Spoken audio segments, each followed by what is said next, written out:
Hello, everyone, and welcome back to Lord Nelson's blog. My name is Ellen Rankins, and I am a graduate student at the Equine Science Center at Rutgers University.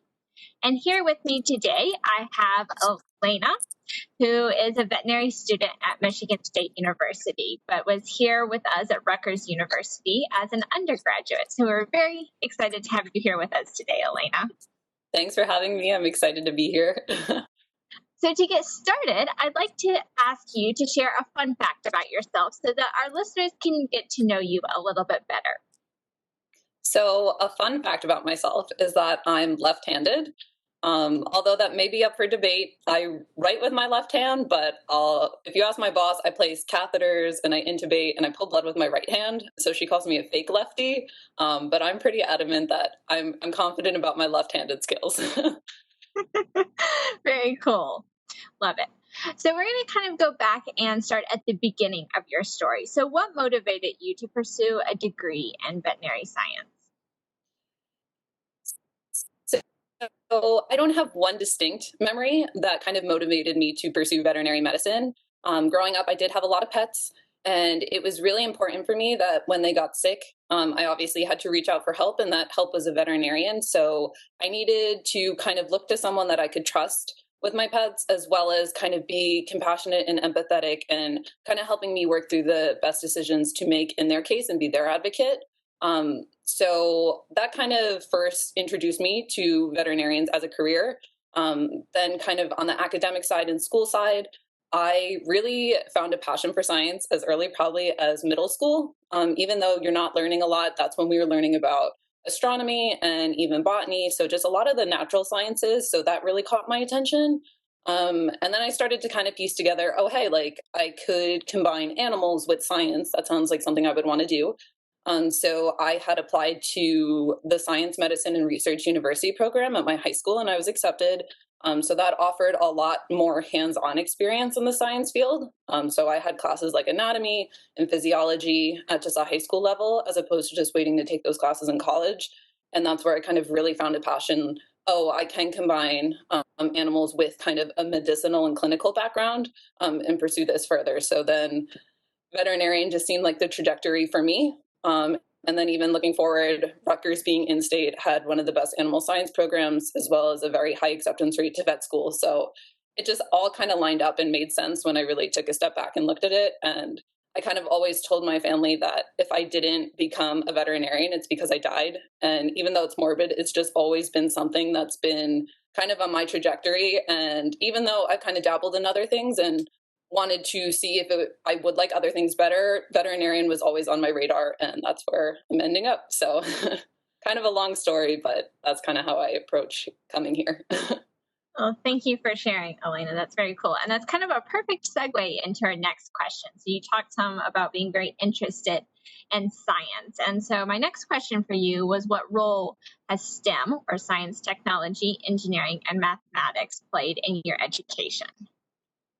STEM has been crucial in my education. A lot of the classes, so whether that's bio, chemistry, orgo, biochem, microbio, and kind of their associated labs, they really do highlight a lot of key skills that you need to succeed in a science field. So some of those include problem solving, critical thinking, your attention to detail, your ability to evaluate kind of evidence-based information, as well as communicate ideas, kind of going further from what you've learned in your own studies, what you've researched on your own, and also what you've learned hands-on in lab. So I think all of those skills together really help you to succeed in any sort of STEM field, as well as in society in general, to be able to kind of troubleshoot any sort of problems or really kind of pay attention to details, I think is really important.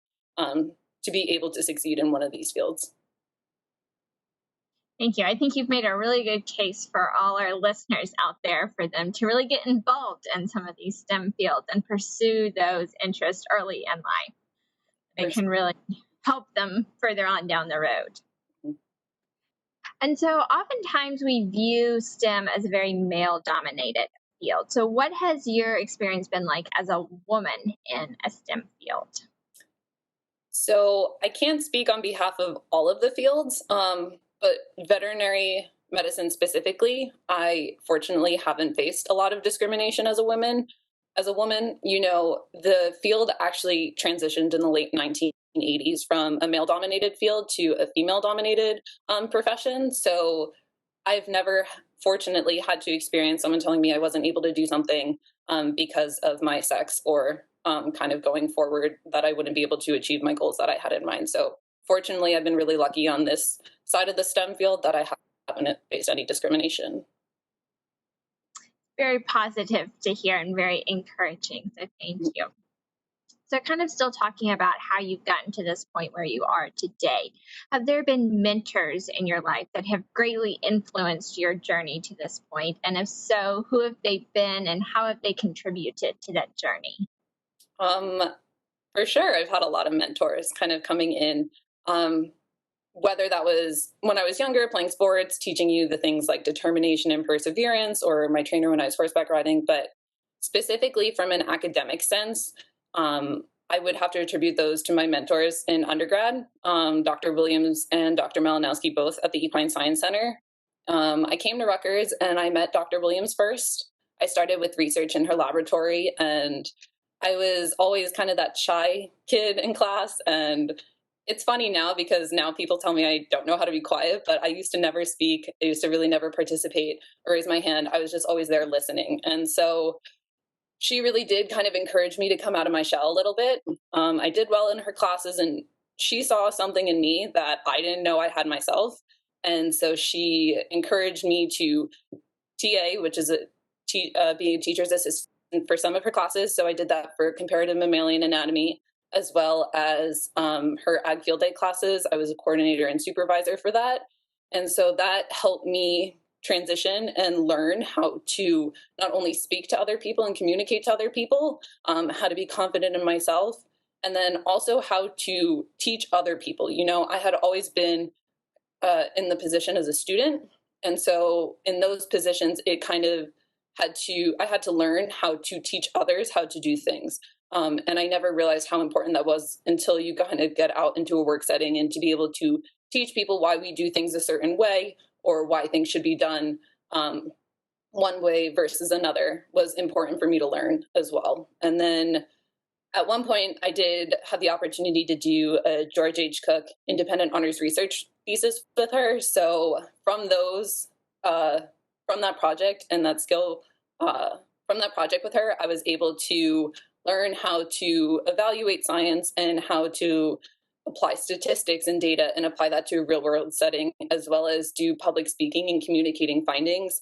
Both of that, which I never even thought I would be capable of doing when I first entered Rutgers as a freshman, and then I was giving my senior thesis during my last year. So that was really, I owe everything, like for me coming to be that person, to Dr. Williams. And then to kind of touch on Dr. Malinowski as well, I met her my junior year because I started volunteering for events at the Equine Science Center. And so I worked with her junior and senior year, and then I was her employee at the Equine Science Center during my gap year. So it was really a privilege to see how she has networked and really made a name for herself in the community, and how important it is to uphold values that you have as a scientist and what you know, and take those to better advocate for those that don't have a voice, specifically the horses in our field or through the Equine Science Center. And then being able to make education accessible for other people. So obviously there's multiple limitations to education accessibility, whether it's a lot of people don't have a distinct science background, or they can't financially pursue further education. And I learned from Dr. M and really kind of appreciated her value for empowering others with knowledge and providing them the resources that they wouldn't be able to get themselves. So that way they can still do right by their animals and their horses without the necessary means to necessarily achieve what others are able to achieve. So both of them, I really owe them for seeing something in me that I didn't see myself, and kind of embodying the passion that they have for their careers, kind of going forward in my veterinary career, and helping me come out of my shell and really be a professional in society. It's amazing to hear what an impact your time here at Rutgers has had on you. So Thank you for sharing that. So we're going to transition now to looking kind of at what your life looks like right now. And we realize it might be a little bit different because of the current situation with the pandemic. But what does a typical day look like as a vet student? In the short term, a typical day looks like class all day.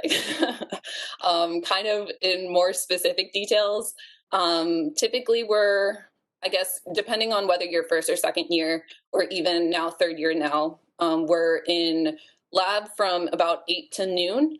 And so that can be anatomy lab, clin path lab, or surgery lab, any sort of things that we're discussing. And then from 12 until 1, we get a lunch break. And during those lunch breaks, the clubs within the veterinary school host their meetings. So they bring in they used to bring in speakers pre-COVID, and to talk about different kind of topics related to their fields. And then from 1 until 4, we would have lecture. And that could include either we would be giving presentations, our professors would have us engage in discussions. We would just sit in lecture and learn more information, or we'd have our clinical simulations, which is when we kind of go into, we're basically assessed on our ability to communicate with other people. So they hire actors to come in and act as clients, and sometimes we'll have to go over treatment plans with them. Other times we'll have to discuss euthanasia with them, and we're recorded to see how we can improve on ourselves and our communication and our body language. And so that way, when we get out into the real world, it's not as shocking. And we don't kind of say the wrong things to clients, or it's a very controlled setting to see what we can do. So that typically, our afternoons typically ended around 3 to 4, depending on the day. And then some clubs will actually host wet labs. So that can be hands-on dental experiences or other CPR training and things like that, just depending on the club. And they typically host that with a dinner talk as well. So in doing that, you can kind of get dinner out of it, or you're just there to the vet school to about 6 or 7. And then obviously, if you're not doing the dinner or wet labs, if it's nice out, I'll go for a walk because I feel like my brain is fried, or I'll call my mom so I can FaceTime my dog because I miss her a lot. So honestly, and then typically I'll do more schoolwork and studying from about 6 to 10 at night.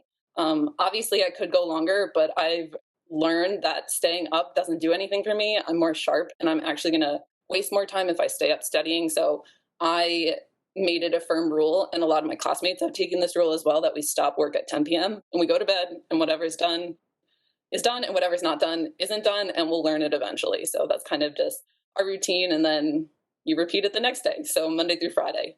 Some wet labs are actually on Saturdays as well, so you get to do that, but most of the time we're just in class from Monday to Friday. I know some students took up part-time jobs through the vet school. I actually did one of that as well. So some days I do have work. I work in the pharmacy, just filling medications and prescriptions for the doctors and the students on the clinical rotation. So I do that from 5 to 7 on a weekday, or I can do that from 9 until 1 on a Saturday. So I wouldn't recommend probably working more than 6 or 8 hours a week, just because you're going to get burnt out. And a lot of time you do have to prioritize for studying. So just 2 hours a week or 6 hours a week is something that's kind of low maintenance that I can uphold, as well as my studies.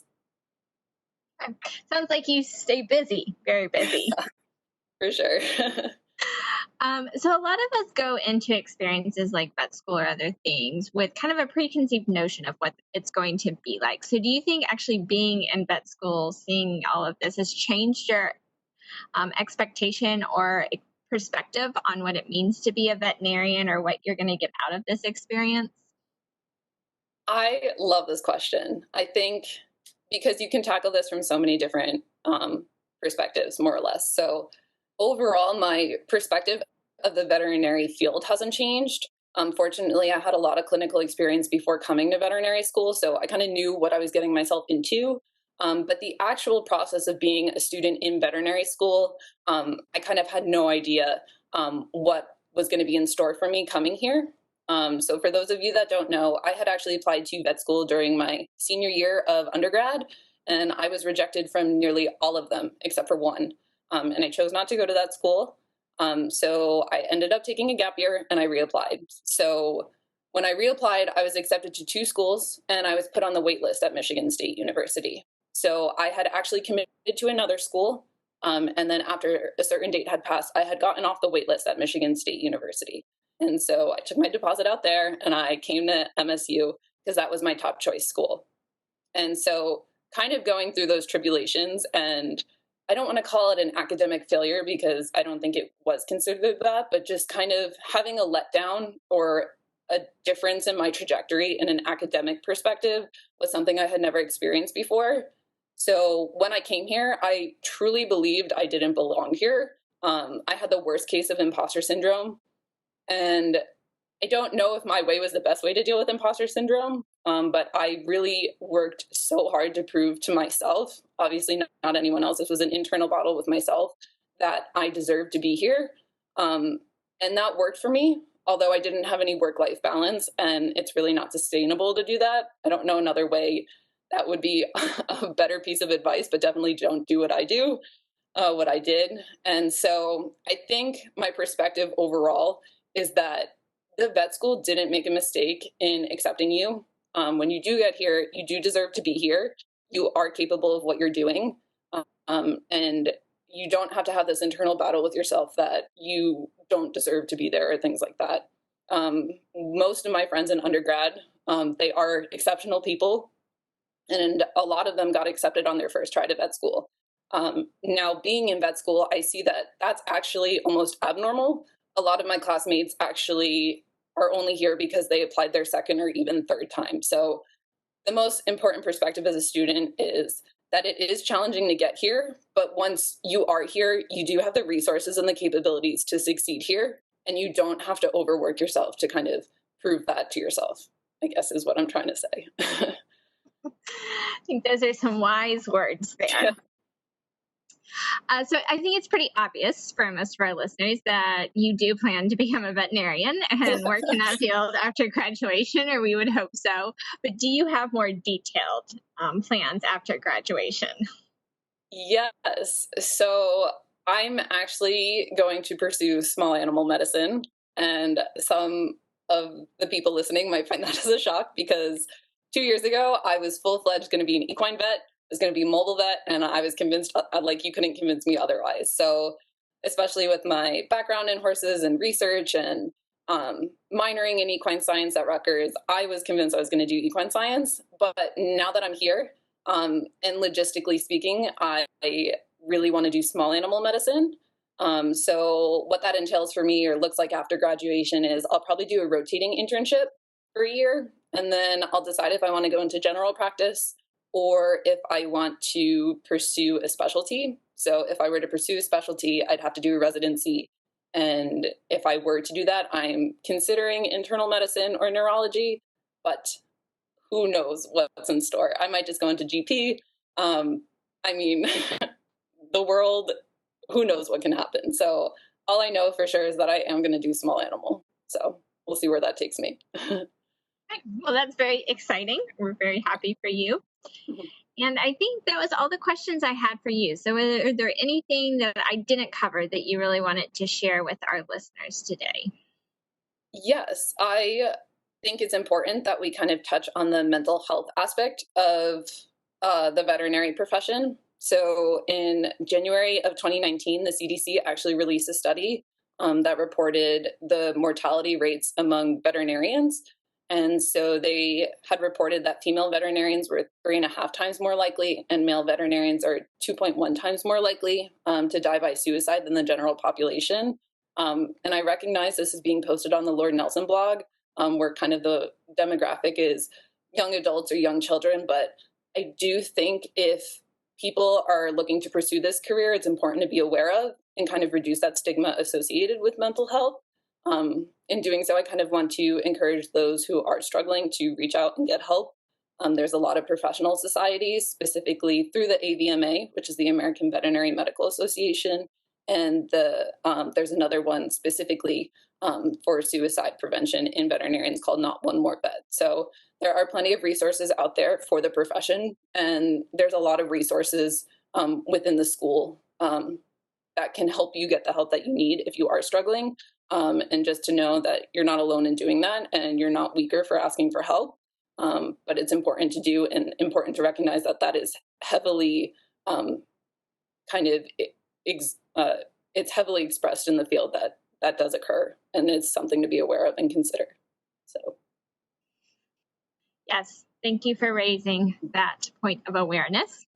And I really appreciate you taking the time today to visit with us and share your perspective. So thank you. thank you for having me. It's always a blast with you guys.